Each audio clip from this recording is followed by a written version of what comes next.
self-compassion about that limit that we have, and compassion towards other people. It's not that the religion is bad. It's just that it is not God.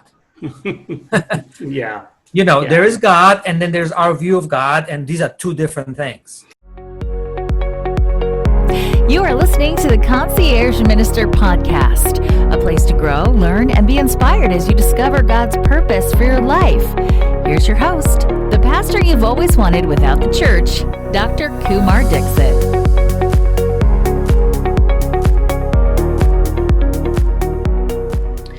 Hey, welcome. I'm so glad that you've joined us for Concierge Minister Podcast. I'm thrilled to have Dr. Samir Selmanović here with me. Samir, thank you for joining me. Hey, Kumar, always good to, reconnect. We are like a comets, like going around, and then every couple of years, oh yeah. It's so crazy how our past has been so closely joined together and yet so far apart. Yes. So I'm glad to be able to talk to you this time around. I'm actually calling you today from a hotel I think I'm in North Carolina. So I wish I had a beautiful backdrop like you do, but you're just going to see a hotel room right now. Thank you for joining me. I'm really, really thrilled. And I was really excited to talk to you about your book. It's all about God. This book, I got to tell you, there's about 3 or 4 books in my life that have transformed my thinking. And this is one of those books. And I've read it, in preparation for this interview. This is my 3rd time reading this book. Oh, great. And I got to tell you, it's one of those books I think probably everybody should read every 2 years, just to remind yourself, you can get off the path and kind of divert. And this just really brings you right back to where you should be. And I really appreciate this. Your writing. I got to tell you something that I've told many, many people behind your back, so I have to say it to you now. Let me ask you, is English your first language or second language?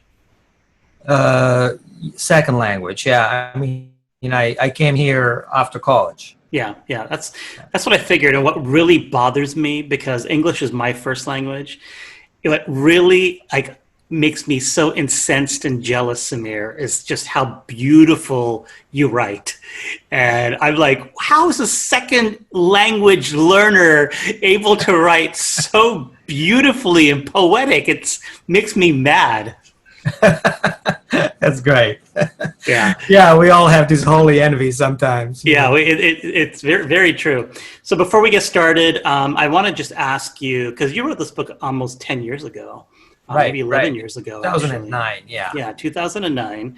And I know that, just for example, when I wrote my book in 2010, and there are so many things that I would change from my book, or even just recently I was thinking there's a huge missing chapter that I wish I could go back and add to my book. So when you've written your book, is there anything that you would change, or is there any ideas that have kind of evolved, things that you don't agree with yourself anymore from 10 years ago? Or where do you stand with your ideas right now? Yeah, well, the first idea, we all have sort of a vastly different perspective the moment it's published. Even if you do an article and you just print it and look at it, you are already reading it as a different person. And when you see it in a book, you're reading it, and all of your inner memories, your psyche of reading all other books and being other kind of person that you have been in the past, now you're reading it as such, which is really hard to replicate when you're on a computer with your thing. And also the first thing that it was already in print, and I wanted to change the title, and the title it's called now It's Really All About God. And I wanted to entitle it, It's Really Not All About God. Okay. and I could see why you would say that too, yeah. Right. Because at least God is not all about God. I mean, God could care less whether we love God or not. Because loving God is a sort of a trickstery of God for us to love the world. Yes. And to love. And to love, to have an idea that the life that is invisible is real, right? But the word God has been like really sort of destroyed basically over the years, and it's really hard to, kind of like even think of who God is, because it means very different thing to very different people. And I was just thinking of our conversation yesterday, and it was James Baldwin's birthday. And so I got a quote from James Baldwin, who was, he in Harlem, he was one of the greatest, Black thinkers about equality and justice. And it's just a really good time. And then I screenshot the quote that I wanted to share with you. Yeah. If the concept of God has any validity or any use, it can only make us larger, freer, and more loving. If God cannot do this, then it's time to get rid of God. Wow. I mean, this is like throwing a gauntlet down to God, but it's not so much to God, it's throwing it to humanity, to religion, to priesthood, to our conversation about God. And because what later I realized, I mean, already in the book, we talked about that, but the issue is that some people would sacrifice the character of God in order to preserve their doctrine of how they interpret the Bible. Yeah. So there's a certain way of interpreting the Bible, certain rules, hermeneutical rules, and people will rather preserve that than the picture of God they serve, which is unfortunate. So that was the first thing, like after that, maybe we could talk about it, forever. But later, over the last 10 years, I really wanted to sort of figure out how we can live a life of ritual and life, what religion gives us, but live it in life itself. Yeah. So that life becomes a cathedral. Yes. And that metaphors that we have in a life that is like a daily life becomes what used to serve us in a religious context. And so one of the things I came to understand now is that we create sacred. That's right. That's right. By our attention and our intention, right? And that's okay. I mean, it's almost like a heresy. I mean, if you would say that we create sacred, we both as pastors know that that's like saying, there's no one God, Right, or something akin to that. But but actually, it's okay with God. It's okay to create Sabbath, like palace in time, as Abraham Joshua says, if we create this palace in time, then we also create other sacred things. Right. And I think you did a really beautiful and masterful job on helping differentiate religion as opposed to just God itself. So much of who we think God is, we have kind of dressed God up like a Barbie doll, and we've added all these different garments and done the hair, we've done the makeup. But when you look at it, that's all just religion that we put around God, and we haven't really fully understood the presence of who God is. It's important. I mean, later after the book was written, and it's already there also, that it's very important to have a self-compassion about that limit that we have, and compassion towards other people. It's not that the religion is bad. It's just that it is not God. Yeah. There is God, and then there's our view of God, and these are two different things. Yeah. So do you think that there's even a place for organized religion? I mean, do you in some ways? Yeah. Yeah. I mean, in some ways, I feel like organized religion also inhibits you from really experiencing God. But so does work. So does disappointment in life. So does everything else. It's just that we want religion not to be like other things. But it is just like other things. Yeah. It's like art. Art can degrade people. in some way. If politics, it can improve the world, it can screw the world. Science, it can save people, it can produce destruction. Yeah. So religion, and as long as religious people are insisting that religion is expression of the kingdom of God, that's a problem. Right. But if you don't do that and say we are religious because we can get better education, we can share what we agree on, we can organize ourselves, we can make a bigger difference in the world, it's all great. But the moment it goes into the driver's seat and God goes in the back seat, or everything else goes in the back seat, that's a problem. So that leads me to my next question. That is about the kingdom of God. One of my dreams in life, especially 10 years ago, was to write a book called The Kingdom of God.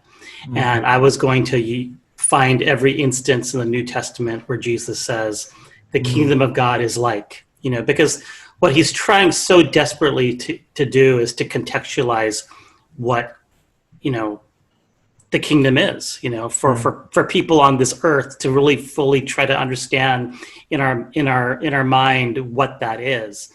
But in some ways, Samir, I don't even think Jesus even fully was able to help us grasp what the kingdom of God is. And throughout your book, I underlined at least 10, 11 different places where you mention, the kingdom of God. So how would you express what the kingdom of God is today?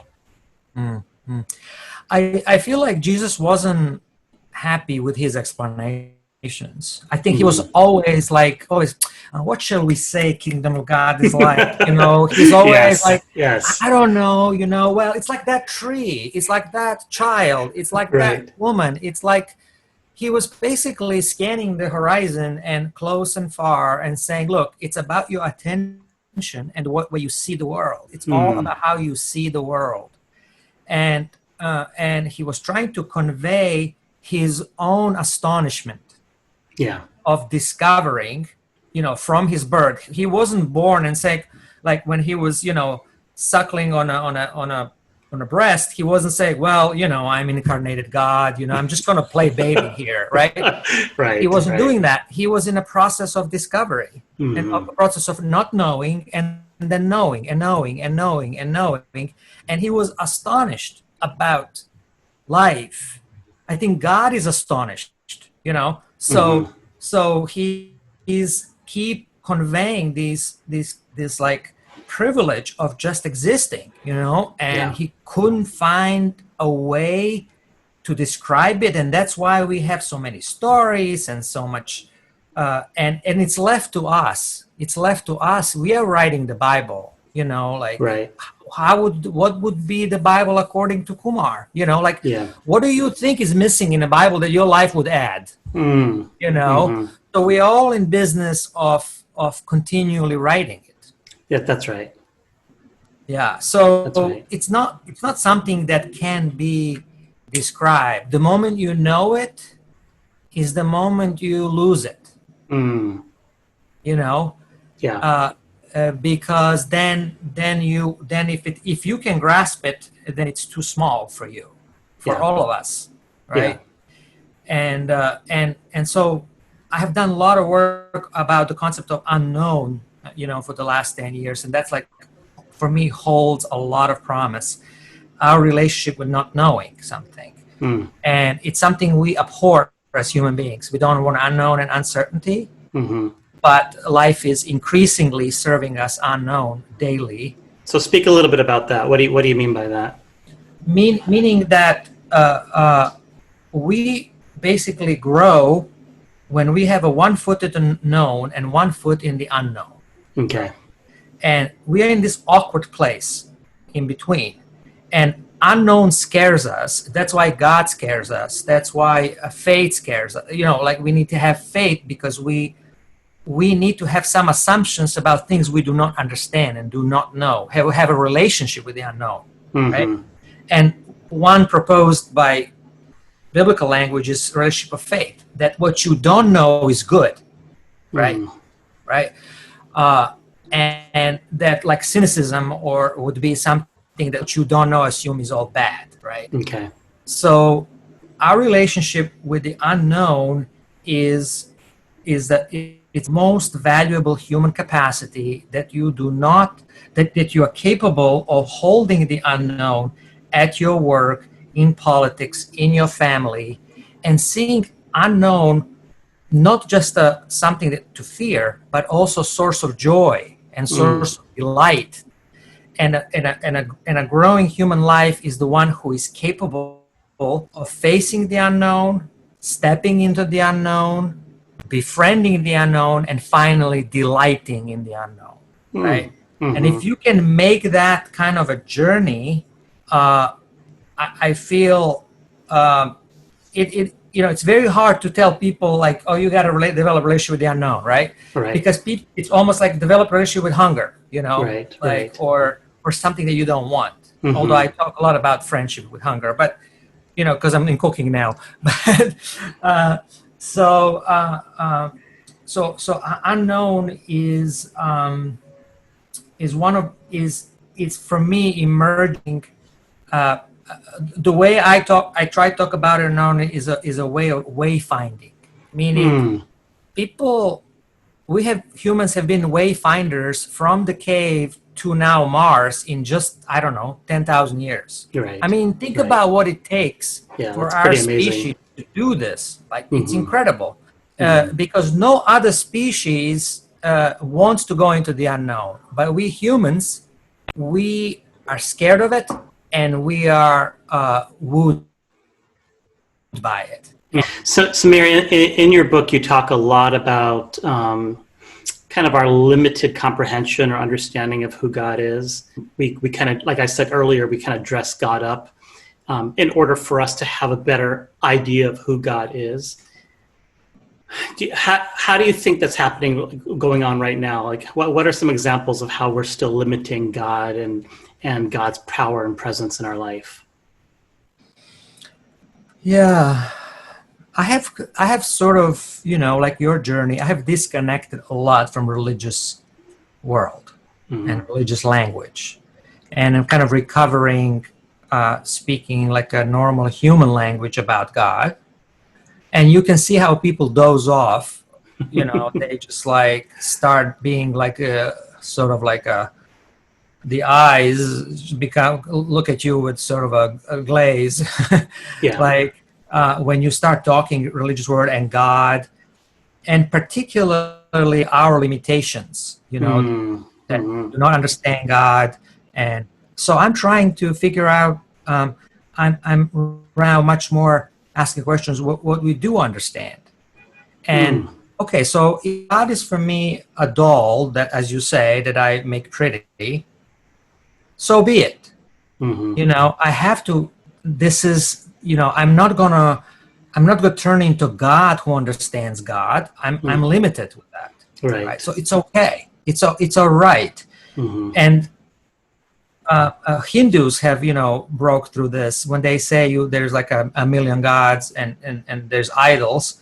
For them, idol means completely something different than for Christians. Right. Because Hindus have figured out that none of us can understand God fully. Therefore, all of us have our own window into God, right? And all of our windows are different.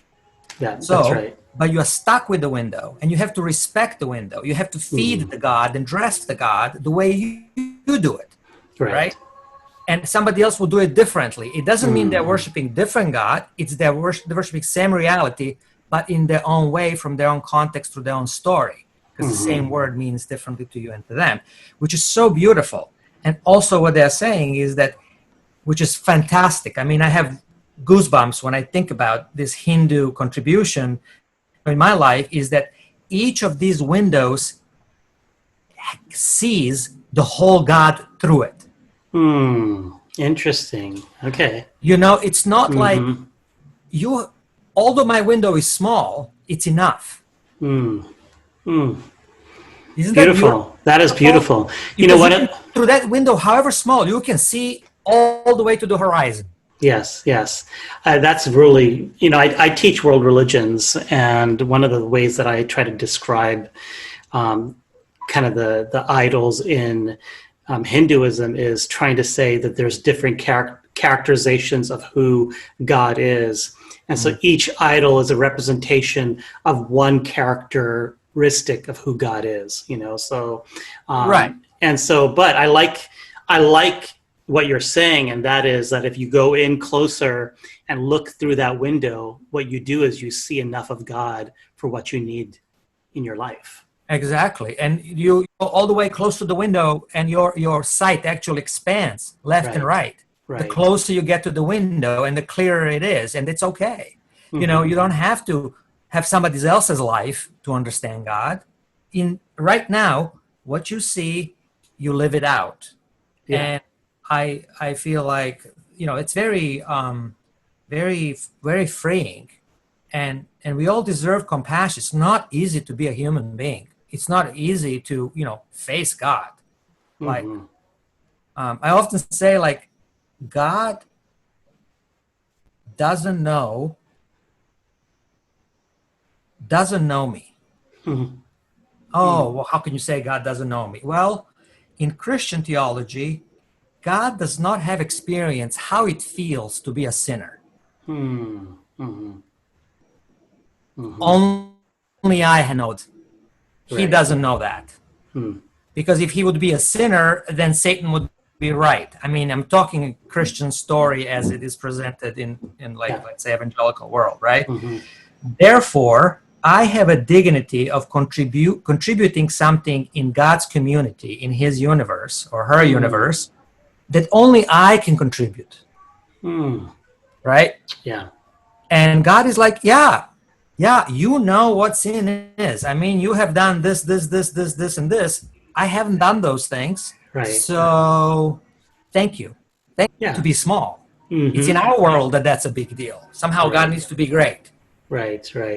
Yeah, and I love that in your book where you talk about we could do an entire podcast on just that one chapter about, wanting God to be so big and great. And God is too big. That's right. And how we really have tried to do the same thing. I mean, I just, I as I read your chapter, I was like thinking about how even I, as a young minister, all I wanted was to have a mega church. All I wanted was to have the numbers. All I wanted to just go big, big, big, big, big. And really, that's not what it's about. It's not the bigness of God. It's about the intimate, small, personal relationship that you can acquire by having those moments with God. Yeah. The other thing, Samir, that I kind of had one of those, just like my brain exploded. And so just hear me out. I grew up in a very conservative religion, and I grew up really believing that even if I went to a church that wasn't from my own denomination, so let's just say, use Baptist, for example, even if I went to a Baptist church, I may be sinning against God because they don't have the truth that I hold. Okay. So just imagine like me learning from Muslims or learning from Hindus. I mean, my own family, my grandfather was converted from Hinduism. And so the idea that I could find anything good or gracious out of Hinduism would be going against anything that my religion has to offer. And in some ways, and I don't know if this was prescribed in my religion or if it's my denomination or if it's just the way I grew up culturally, but one of the things that I grew up was almost as if God's presence would not follow you if you even went and delved into learning from other religions, because that's opening a door for Satan. And so when I read your book, luckily I'd been kind of a little bit past that, but when I read your book, and for you to even suggest that there is beauty in other religions, and that not only that, but that we can actually learn from them, and to invite them in. And see, here's the problem with evangelical Christianity, at least the way I grew up. The only reason why we would ever learn from them is just so they got a chance to feel like we wanted to hear from them. But really, all we're waiting for is our time to try to convince them to come to our side. And so when I read your book that basically said, no, this is not about trying to, pull one over on them, but this is truly, genuinely learning the beauty behind them and believing that they can contribute to your own faith, like, bro, my mind was like spinning. It was like, whoa, this is either heresy, okay, right, or this is something that I've never ever fully allowed myself to enter, and right, yeah. And it's so once you dare to go there, it's kind of scary. But once you go there, you suddenly see that it is so, and you see that Jesus was like that.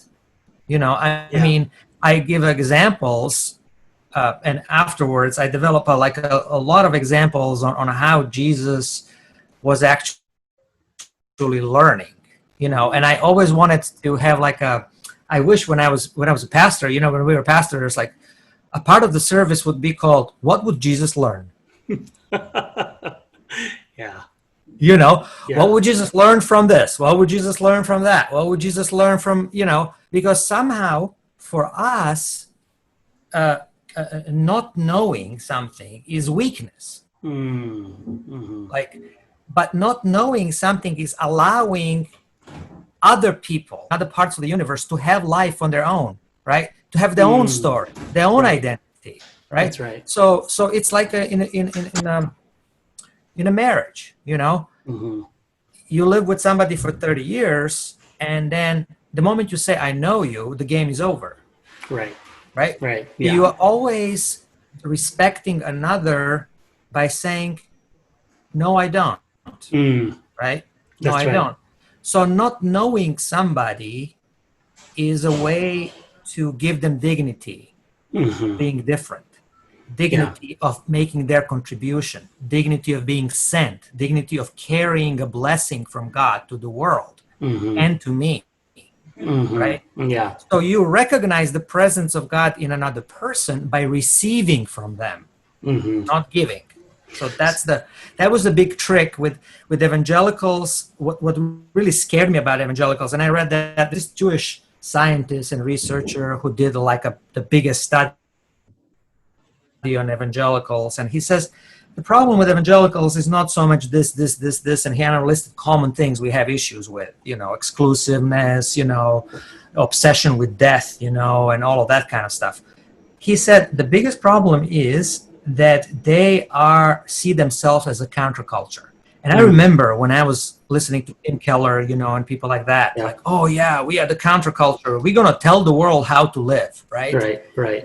He says there is no two-way street. You need to be able to receive from the culture, because evangelism is always a two-way street. God is always in the world reaching you, right?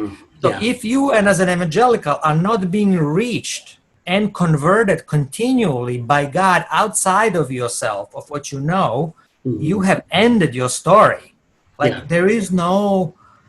Right? So God is always in the business of surprise and showing up in people that are least expected. And so when Jesus was faced with Syrophoenician woman who said, "Okay, you young man, you are full of, what, Jesus, because, even dogs get crumbs and you don't want to give me crumbs," right? Yeah. That was mean what you said. You are too young, Jesus, to talk to me like that, and here is the lecture from this old lady that is sent by your father to pass the message, right? I deserve love, right? To Jesus. And Jesus didn't say, "I'm son of God, I'm supposed to know." No, he says, wow. He's like jaw-dropping for him. He's like, oh my God. I am sent, and we are sent to Jews and beyond. It's just, boom, his mind exploded because this woman told him, "Look, I'm not a dog." Right. Yeah. Right? Yeah, there was something that she was able to contribute and teach Jesus in that conversation. Yeah, that's what would Jesus learn. And that's like God. Why wouldn't God do that? Why do we have to say that God is not capable of giving us a power to have a contribution to the universe that is our own, and to put creation, power of creating something new in the universe in us. It would be like us saying that we create kids, and then kids cannot go beyond who we are or make a contribution. Right. That's a really great example. You are listening to the Concierge Minister Podcast with Kumar Dixit. Coming up, do you think that there is a need for traditional evangelism, to kind of bring non-Christians over, or do you feel like there's enough space in the world where God's presence is already there and existing in their life? Hey, this is your Concierge Minister, Kumar Dixit.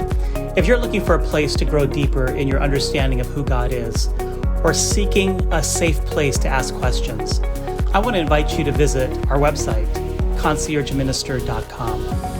If you've given up on the church but still desire to grow in your own relationship with God, I would love to help you reach your spiritual goals.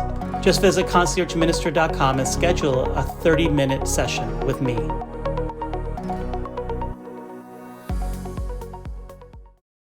Do you think that there is a need for traditional evangelism, to kind of bring non-Christians over, or do you feel like there's enough space in the world where God's presence is already there and existing in their life?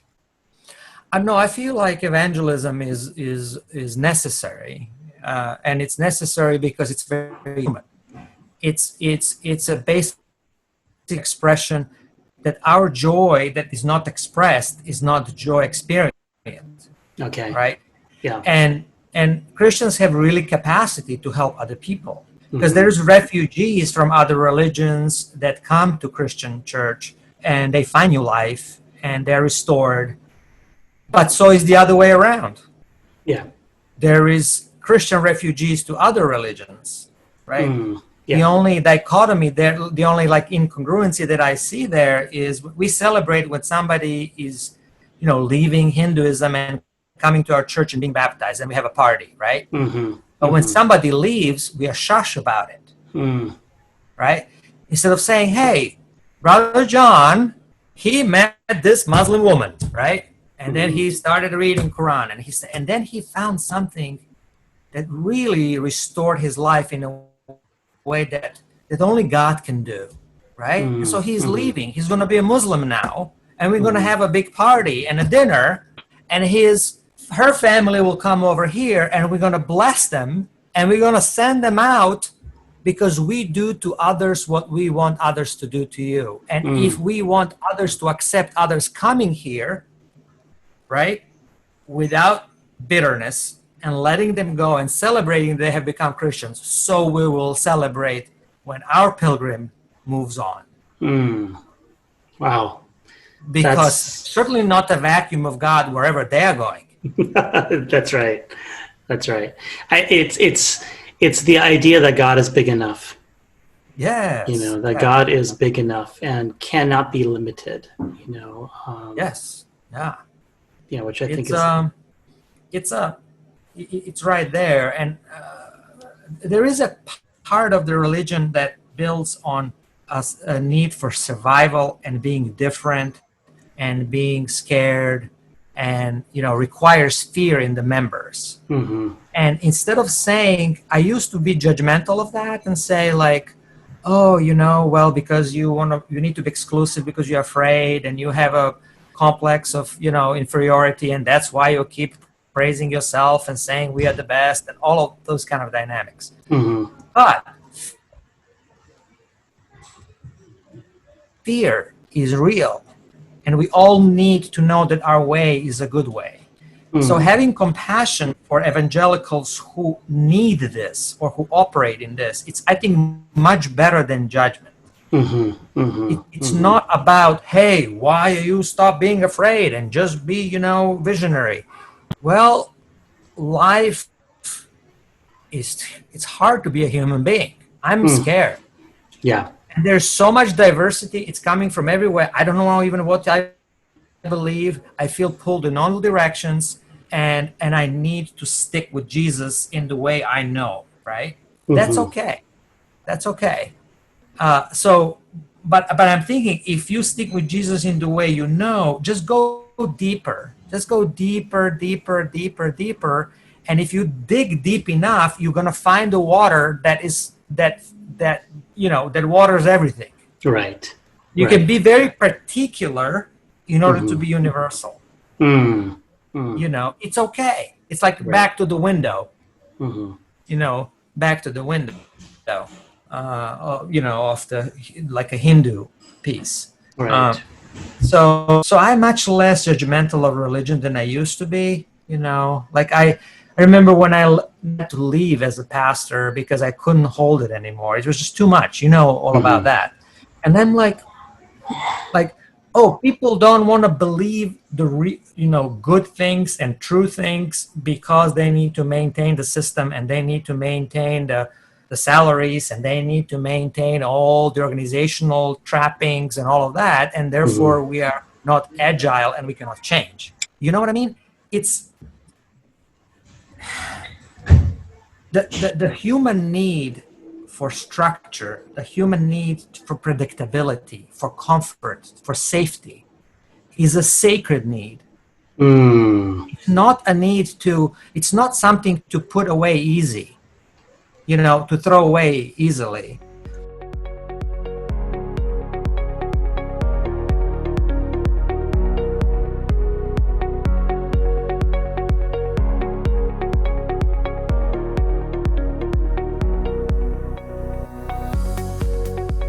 Woven through your book, is your personal story of you coming to faith, you being rejected and kicked out of the house by your parents, you kind of just surviving on your own. And then there's this beautiful culmination at the end where your parents, after 20 years of your faith, they come to America, you're in California, they visit for a month, and then you do the most courageous thing. You ask your dad to come to church with you, right? Which Yeah. I would be like shaking my boots. So, after reading your story, and what I loved about that story is that your parents did honor you and come to church. They did experience your world as you know it. But it's not like, it doesn't like end with this beautiful bow where you like baptize your parents, like at the end of the service. Kind of give us, it's been 10 years since you wrote the book. Kind of give us a little, where are they now? And, how are your parents? How's your sister? Where did anything happen after that experience as far as a healing process for you? Yeah. So, that at that time, the point there was that actually it was message. They were sort of unsung heroes of Christianity. All the people we hurt by boasting ourselves of being right, and them being in the wrong, and they bearing, I was a kid, like 17 when I converted, and my dad has seen life. He has seen stuff, and I am telling him that he is confused, and that I know life, and on some level, yeah, I have a new things to bring to the table, but I think commandment of respecting your father and your mother is more important than converting your father and your mother, because converting is not in the commandments. Yeah, that's well said. So it's more, friendship, parent,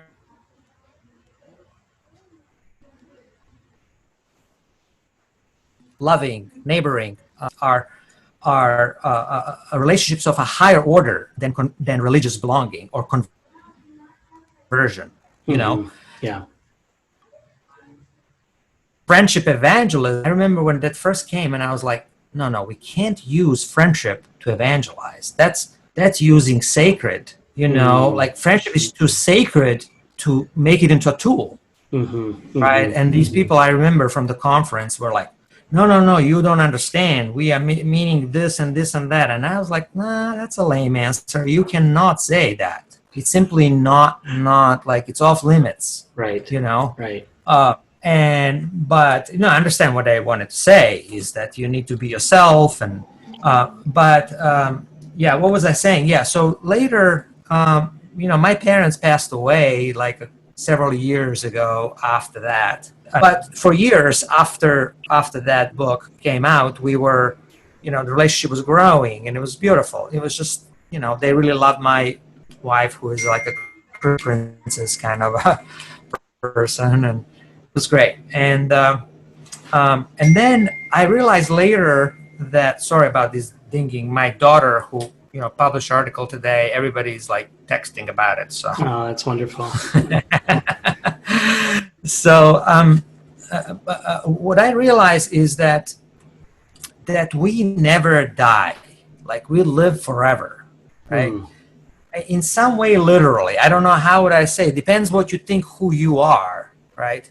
Mm-hmm. If you think your cells are you, then those cells disintegrate.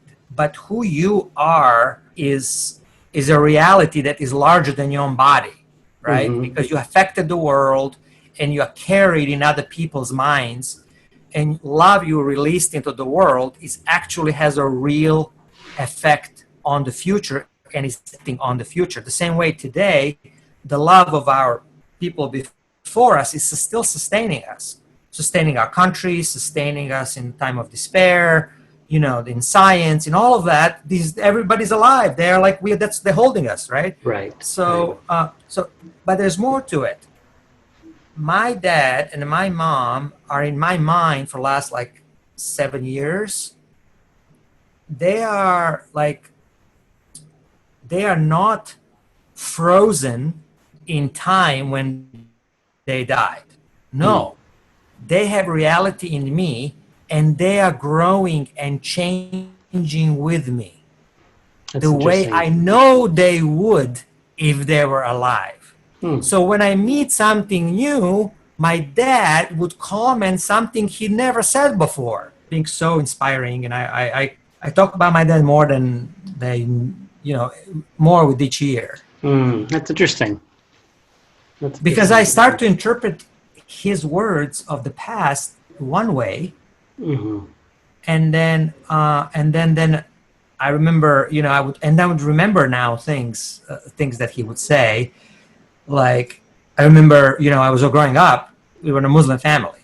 And so once a year on Sunday, he would take a big piece of pork and roast it in the oven and serve it for lunch. And we would all eat pork. And I was like, why do we eat pork, Right.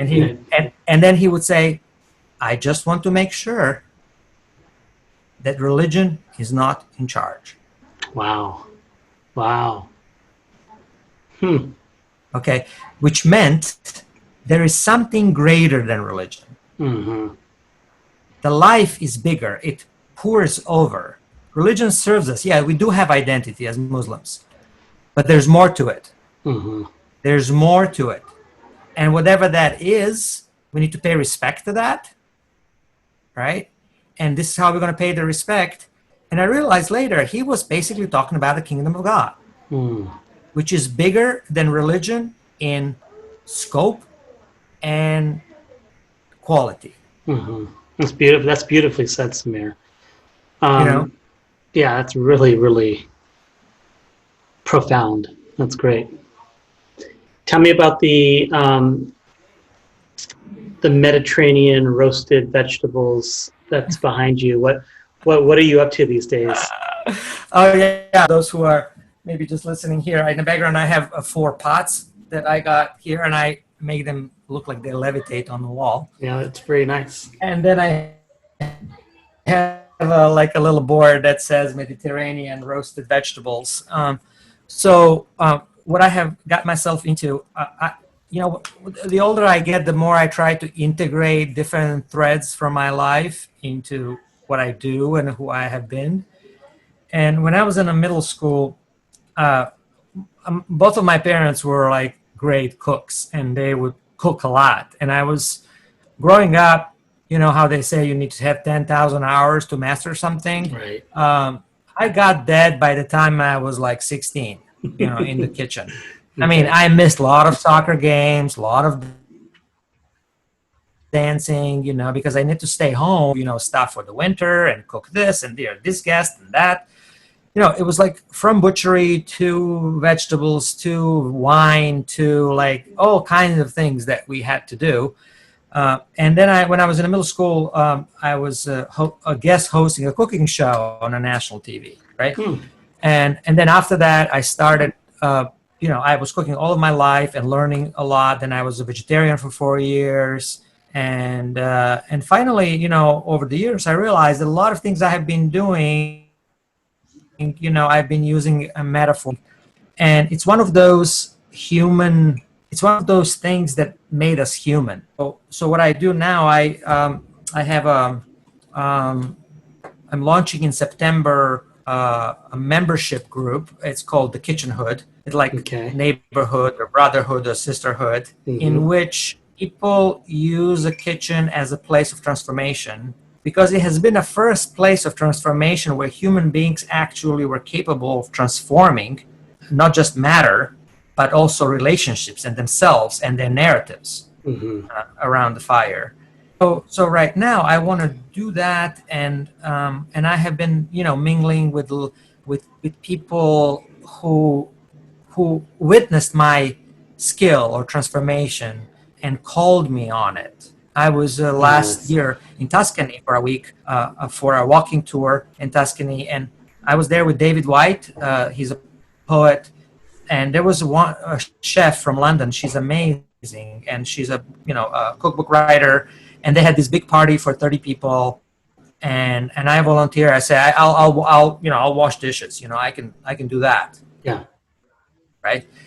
And she called me in, and it was like 5 big dishes for 30 people. We had 4 hours, right?